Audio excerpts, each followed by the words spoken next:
Hey guys, welcome back to my channel. Jessica Board King, the StigmaCrusher here. And today I wanted to do the converse of the video that I did last week. So last week I talked about reasons why my diagnosis has been helpful and why diagnoses in general can be really helpful to people that are struggling with mental illness. And today I want to talk about the reasons why diagnoses can actually be quite harmful and difficult. So let's get right into it. The first reason that I identified is that diagnoses, because of the way that psychiatry does diagnoses, so they have the Diagnostic and Statistics Manual of the American Psychological Association. It is in its fifth text revision edition now. And what it has is a bunch of categories with symptoms under it. So I've talked about this before, where psychiatric illnesses are really syndromes. They're groups of symptoms that tend to hang together that we see clinically, that we have divided into separate diagnostic categories. And there's a lot of overlap in terms of symptoms between those categories. So for example, kind of the common ones, so we'll talk about depression and anxiety. With depression and anxiety, there can be changes in sleep, there can be changes in eating habits, there can be changes in terms of being having worry, in terms of having agitation, and those are symptoms that are common to both diagnostic categories. And so somebody that is in the first instance starting to have these emotions, have these feelings in their body and in their mind, might go onto the internet and like type in a couple of them, and they could come up with saying like, well, maybe you have depression, maybe you have anxiety. And that's because our diagnostic categories are not completely distinct.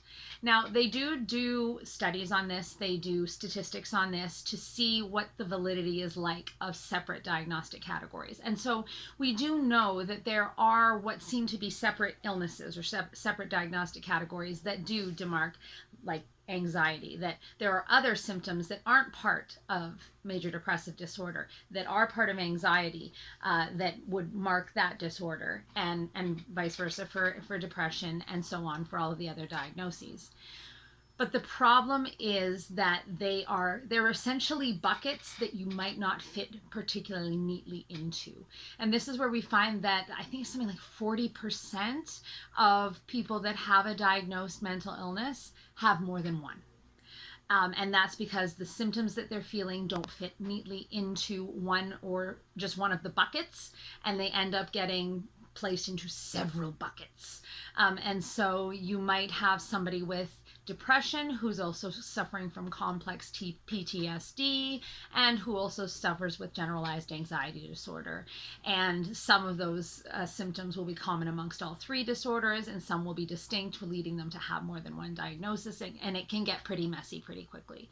And so something that's really frustrating is when you don't fit neatly into the diagnostic category, and especially if you're doing, Dr. Google searches yourself, trying to figure out what's going on with you, or if even your primary care physician is trying to figure it out.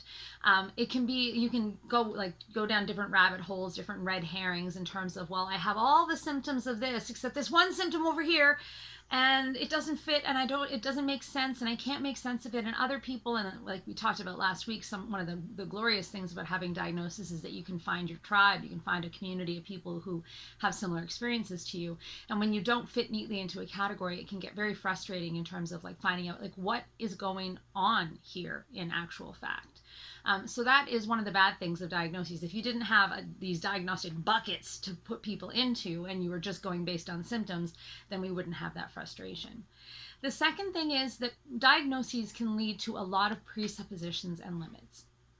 So I noticed this most terribly, I would say, when I arrive at an emergency room with, let's say, so I struggle with chronic migraines as well.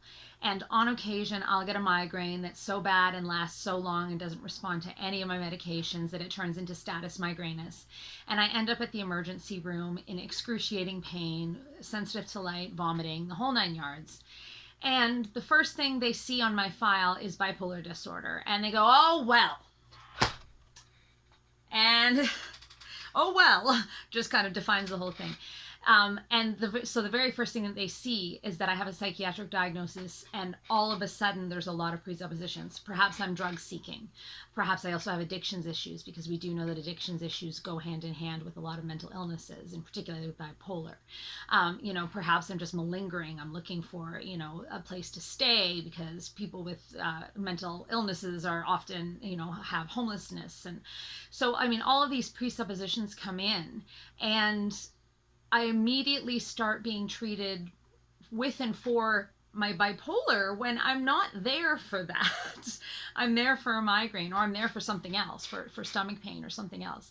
If I go in for like a broken leg, it doesn't become an issue. And this is where I know that it is an issue, because if I go in with like an obviously broken leg, it's not an issue. Or like I've, busted my hand and I've cut my hand and it needs stitches, then it's not an issue. It's only when they see symptoms and signs that are invisible to the naked eye, that could potentially be faked, like migraine, like abdominal pain, that immediately it's like, oh well, she's a psychiatric patient, so.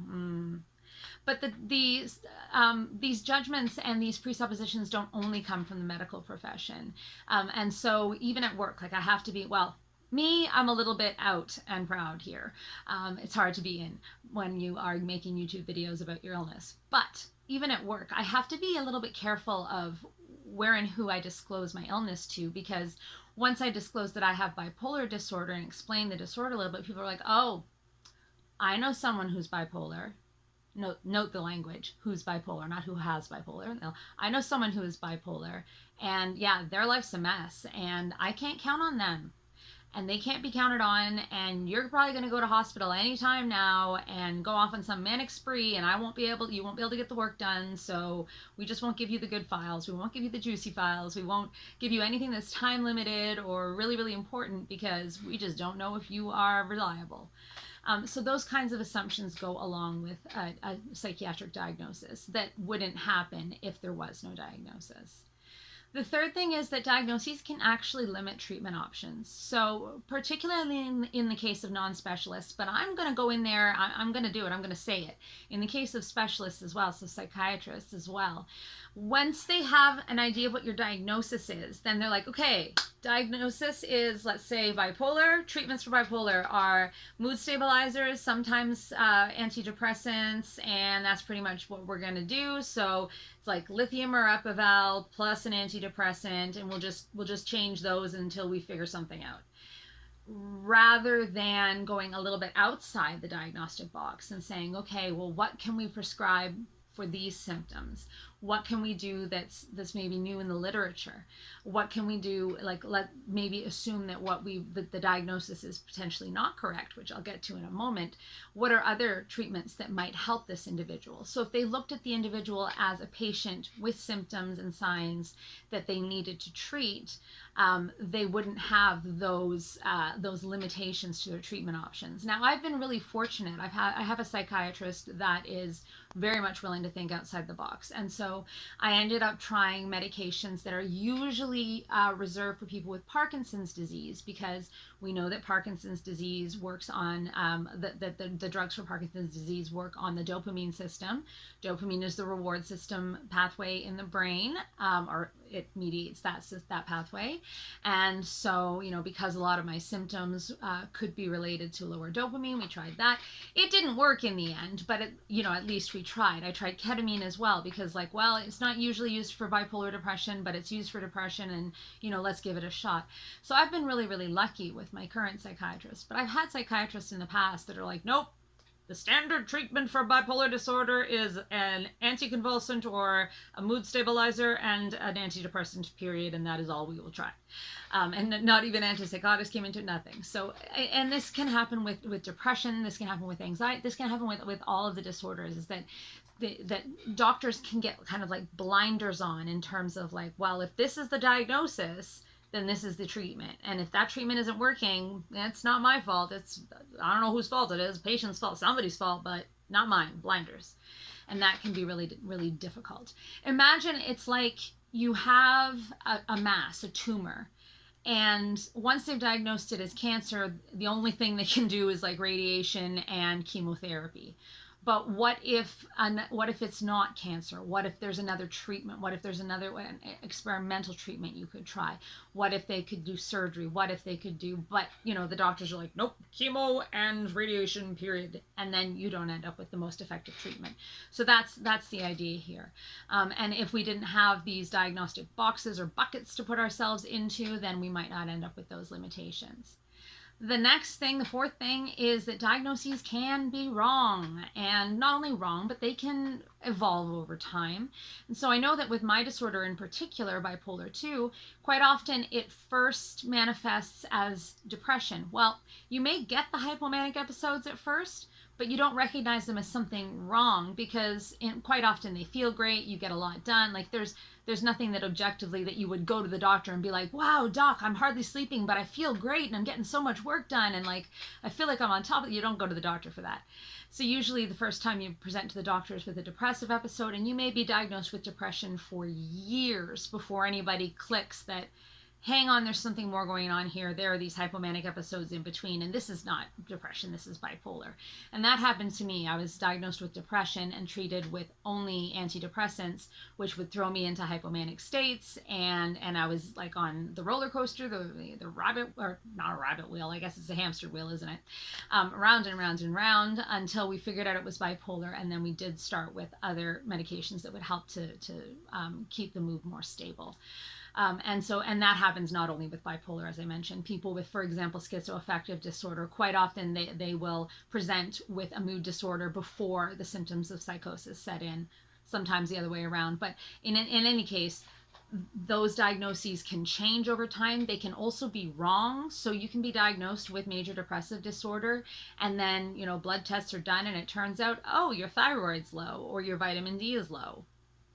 You don't have a psychiatric diagnosis, you have a very physical diagnosis, and as soon as we supplement your thyroxine levels or we increase your vitamin D, cured. And so your diagnosis can be wrong, and you can go for quite some time thinking, okay, I fit into this bucket, this is my tribe, these are my people, this is what I Google when I go on the internet, these are the medications I take, and then all of a sudden your world is turned upside down. And I had that experience too when I got the diagnosis of bipolar disorder. It was like, whoa, whoa, whoa, whoa, all I have thought for the last 5 years has been wrong. Everything I've worked towards and researched and tried to fix has been wrong. And this leads me to the fifth and final point, is that diagnoses can be mistaken for identity.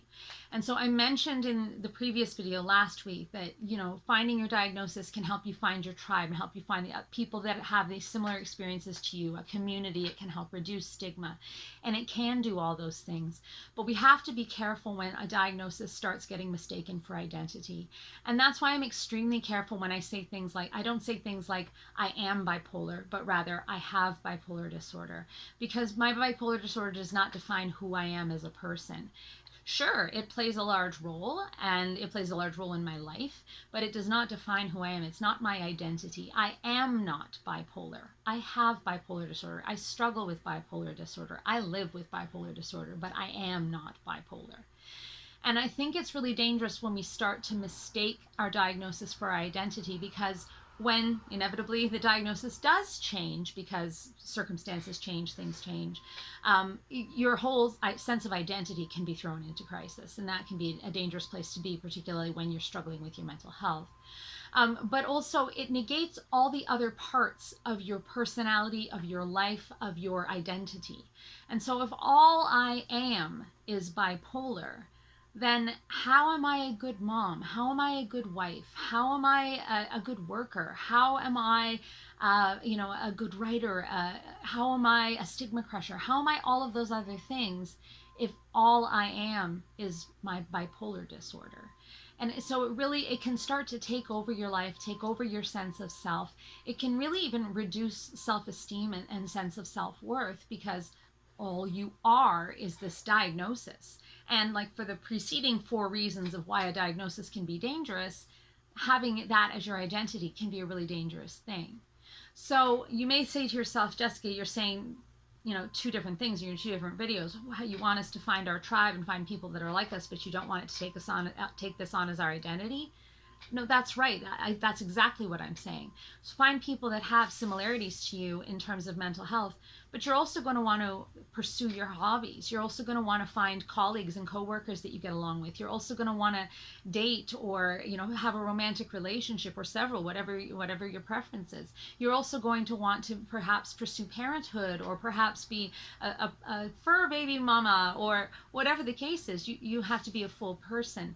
And I think it can be really dangerous when we get these diagnoses and we live with these chronic mental health issues, that we don't really define ourselves and like set the bar here at, I have this illness and that's as far as my life can go. Because honestly, I've seen some amazing stories of people that were told that their limits were here and they're like way surpassing them. And I'm one of those stories. So I would really advise against losing yourself basically in your diagnosis, losing your sense of self and becoming your diagnosis. So those were the 5 reasons that I would say having a diagnosis can be unhelpful. So just to recap, one is that they are like diagnostic buckets and we don't always fit neatly into them, and that can be really frustrating.